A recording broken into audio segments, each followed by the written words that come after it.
Peygamber Efendimiz sallallahu aleyhi ve sellem'in hayatının okutulması, yaşatılması adına birçok faaliyet yapmaktayız.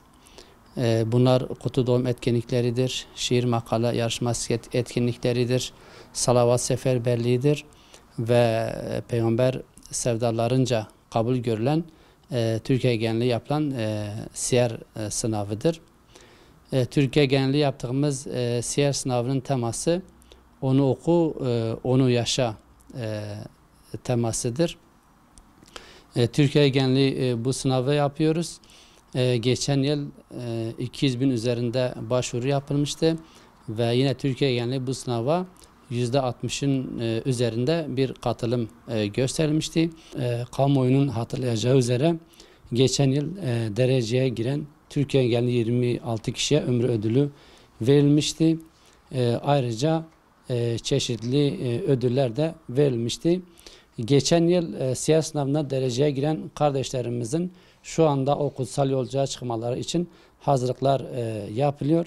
İnşallah değerli hocalarımız ile birlikte en kısa zamanda o kutsal mekanlara Peygamber Efendimiz'i ziyarete gideceklerdir. Bu yıl ise platform olarak 300 binin üzerinde şu anda siyer kitabı baskıya verildi ve başvuru merkezlerine dağıtıldı. Şu anda başvuru merkezlerimizde yani 400'e yakın başvuru merkezinde başvurular alınmaktadır. Büyük bir teveccüh vardır. Yoğun bir katılım yaşanıyor. Kardeşlerimiz yoğun bir çalışma içerisindeler. Bu konudaki hazırlıklarımız halen devam etmektedir. İnşallah bu katılım başvuru artarak devam edeceğine inanıyoruz.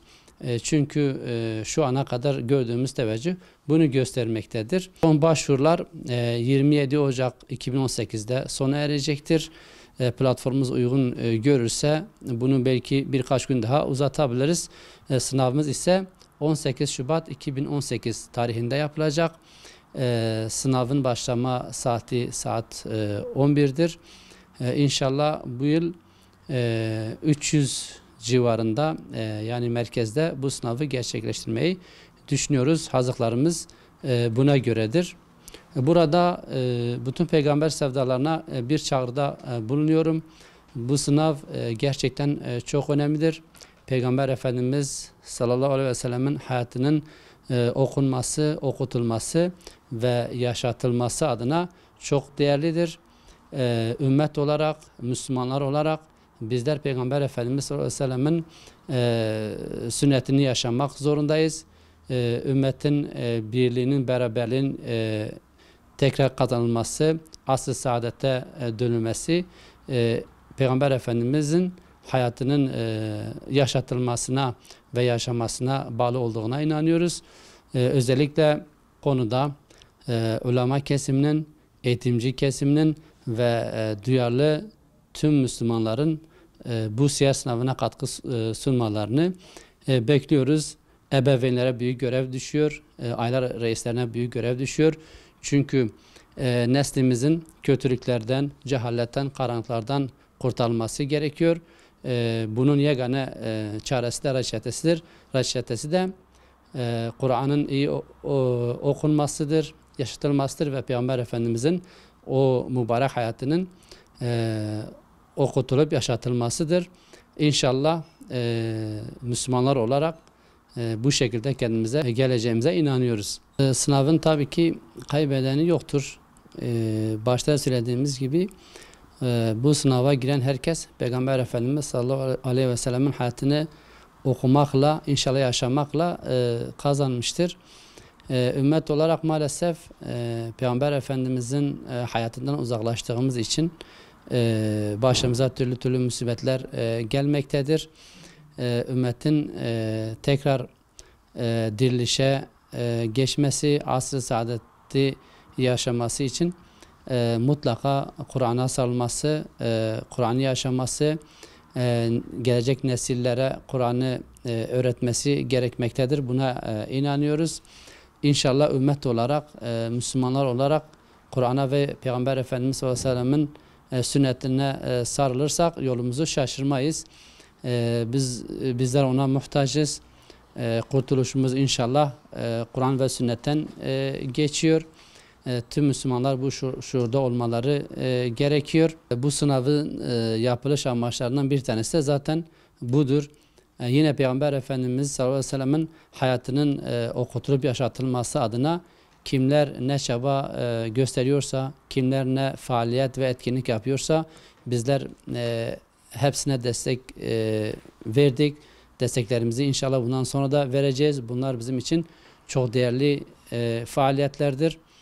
İnşallah bu alanda yapılacak her türlü faaliyet ve etkinliğe platformlara destek vereceğimizi açıklıyoruz buradan.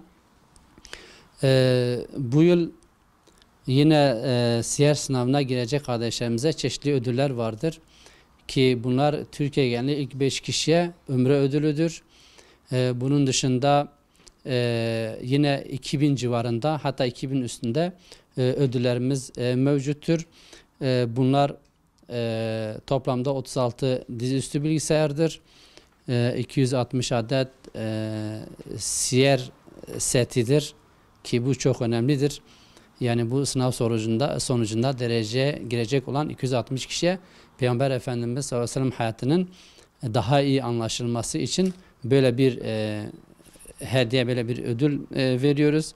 Yine 78 adet tablet ödülümüz var. Tam altın, yarım altın, çeyrek altın gibi hediyelerimiz var. Yine gençlere 300 adet sırt çantası var. Yine powerbank, taşınabilir şarj cihazı var. Ve bunun gibi flash bellek ve daha birçok ödül olmak üzere 2000'in üstünde ödüllerimiz vardır. Bu yıl özellikle gençlere ödüllerimizi çoğalttık. Çünkü bu sınava giren kardeşlerimizin birçoğu gençlerden oluşmaktadır. Dolayısıyla gençlerimizin bu gençlerimize işte bu hediyeleri vermek için böyle bir program yaptık. İnşallah hayırlara vesile olur. Amacımız Peygamber Efendimiz sallallahu aleyhi ve sellem hayatının okunmasıdır, okutulmasıdır ve yaşatılmasıdır. Ki temamız da onu oku ve onu yaşadır.